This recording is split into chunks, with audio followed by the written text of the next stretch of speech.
How many people in their lives are dealing with grief or with the loss of a loved one? How many people truly have no one to talk to about it because they've tried going to counselors, they've tried talking to their friends, they've tried talking to parents or family members about the loss, but it doesn't help them? How many people have decided to take up writing to see if that will help them? To just find a quiet place away from everybody, away from city noise, in nature, they can just sit down and write about what they wish they could have said to the family member or the person that they lost.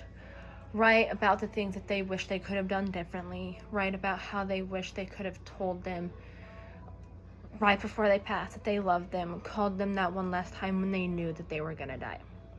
How many of us truly understand what it feels like to be grieving and to never get past that grieving point, to hold on because you are too afraid if you move past the grieving point that you'll end up forgetting them, forgetting the memories, forgetting what they look like, what they smelled like, what their voice sounded like? Well, a journal garden is a place that can be in nature, in national parks, where it's surrounded by wildlife, by the sea, or that's secluded by the scenic views, just somewhere quiet and peaceful for them to write and reflect on every good memory that they had with that person. So many people could benefit from having that journal garden. Even if it's close to their hometown, they can drive a couple miles, 50 or 100, to this place just to get everything off their chest that they've been bottling up, that they cannot tell to anybody because no one truly understands their pain. No one knows what they are feeling or why they keep holding on to this grief that's slowly breaking them even more. Well, if they have this journal garden, someplace in nature to go to just reflect on every single memory they have with them, to finally let go, it can finally help them move past that grieving point and start living their lives again, start living for the person that they lost, start being happy again, being the person who people would tell you that you light up the room when you walk in.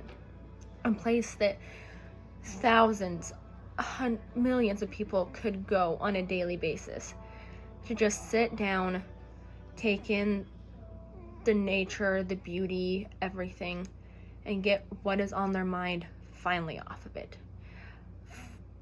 How many people that they can just relate to when they go there and they see other people writing about someone that they had lost that they can't let go of. It's something that millions of people could use to help them finally move on, because counselors, family, friends don't help them like they need the help. Being told that they understand what they know that you're feeling, that you just have to move past it, that that's what they would want, doesn't help an individual who has lost somebody move on and move past the grieving point, or finally decide to let them go but hold on to all the memories that they cherish, everything that reminds them of that one person that they lost. A place where they could look at the sunset or sunrise, see the colors, and just have it remind them of that person. Have a place that they could write what they are feeling down, how broken they are inside and out, how devastated they were when they found out the news that their loved one was either going to pass away or that they had passed away. All the feelings that they have held inside since their loved one has gone can finally be brought out just by sitting in nature and writing. Writing could be a cure for anything.